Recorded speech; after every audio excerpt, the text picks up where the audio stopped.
G'day everyone, my name's Will, and in this episode we're going to be painting some 3D printed miniature figures.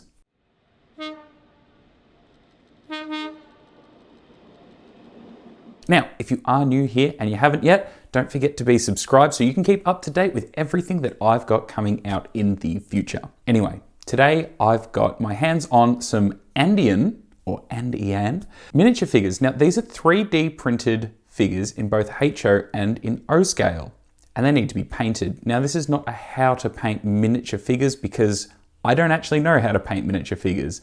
I have painted maybe 2 in the last, well, a long time. So I know that there are a lot of videos out there on how to paint miniature figures, and I don't want to pretend that I am an expert at doing this. In fact, I've actually been quite apprehensive about making this video simply because I'm really worried I'm not going to do these models justice. So I guess, like everything, you have to start somewhere, and well, this is, for me, this is going to be it.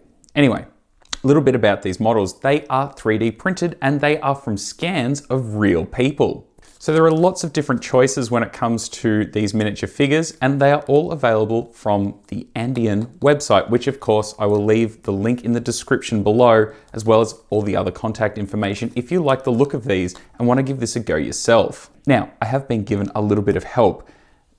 In a copy of the Australian Journal of Railway Modelling, in fact, this is number 13, there is an article in here from Ian at Andian. Should have probably bookmarked this, about how to paint these figures and what you need. So I went and bought what I needed to paint these. So as per the article, I went and bought a set of Vallejo paints. This is the American Colonial paint set. It's got 16 paints in here, which covers pretty well everything you'll need to paint the uniforms. As well as that, I also picked up a set of brushes. The brushes I got are from SMS Paints, which are made in Ballarat. So an excellent Australian company, which I of course wholly endorse. I've got a few of their paints and products now, and they are an absolute ripper. This isn't sponsored or anything. I just thought I'd give them a shout out because it is Australian made. Anyway, I've got some fine brushes, so hopefully that works.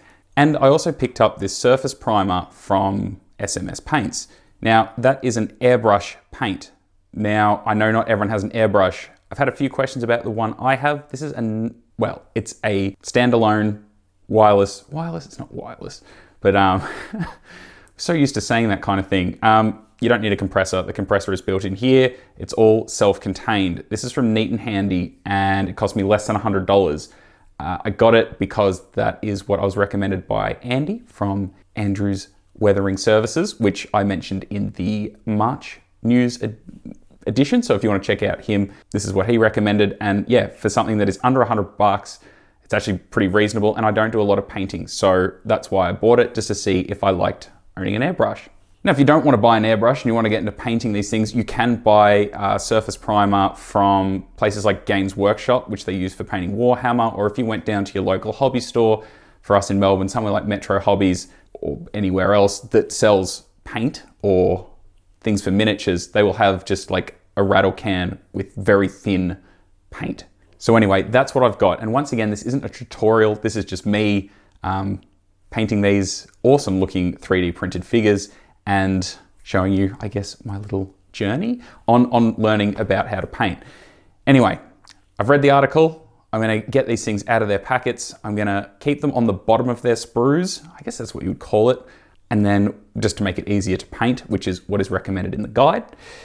And yeah, I'm gonna paint them up. So it'll probably be a bit of a montage of that, and then I'll come back once I've got them all done, and yeah, we'll take a look at what we've got. So let's get into it.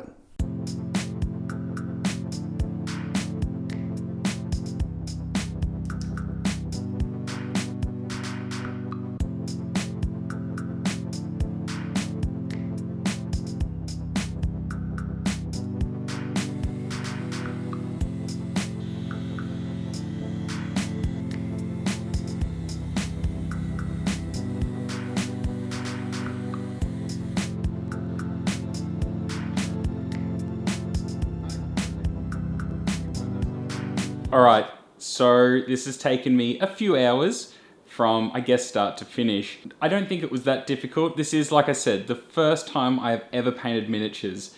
And I think I've done an all right job. So I guess a step-by-step of how I did these. First off, I sprayed them with a primer. Once again, I used an airbrush. You could use a rattle can. Once again, you can get them from hobby stores with thin primer on them, in them.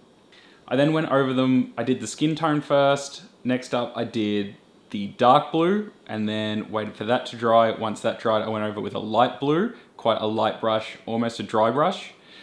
Then I did like the little bits, like the red handkerchiefs hanging out, the black on the shovels, the black on the boots, hair, the little crate that this guy's got, and you know, just the little bits. I then went over it with a really light panel line detailer, which is the Tamiya one. I used that on weathering like rolling stock and buildings and just gave it a little bit of that. And then I dry brushed the white over it to get the highlights to pop out a bit.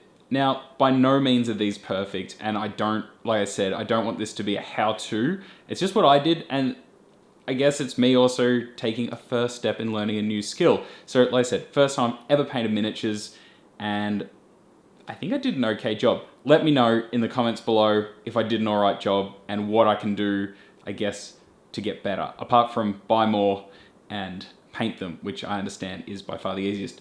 Oh, also lastly, these have had a clear coat of matte on them, just to seal them all in. So really, I guess kind of easy. I just turned some movies on, sat at my desk. It's kind of easy just to smash these out. I do like the O-scale ones. They were definitely a lot easier to be able to see what all the individual parts were and get a bit more detail. But as most of us have HO, so I guess for an Australian prototype, that's pretty good. Like Australian prototype drivers and railway workers and stuff. So yeah, I'm kind of keen to do more of these now. So I think if that's something you'd like to see, and even something that if you'd like to see it as a live stream and I can sit down, start painting these, have a chat with everyone, I think that could be kind of fun. And if that sounds like a good idea, of course, let me know in the comments below. So once again, if you are interested in purchasing some of these Australian 3D printed locomotive crews and railway workers, you can go to Andian, I hope that I've been saying it right, website, which of course I will leave in the description below, as well as their social media links and as well as mine. So yeah, if you've enjoyed the video, of course, leave me some feedback, or if you have any feedback whatsoever, just drop it in the comments below. And of course, if you haven't already, be subscribed, because I do aim to keep up or get out as many videos as I can going into the future. Anyway, once again, thank you so much for taking the time to watch this video, and I will see you all again really, really soon. Hooroo!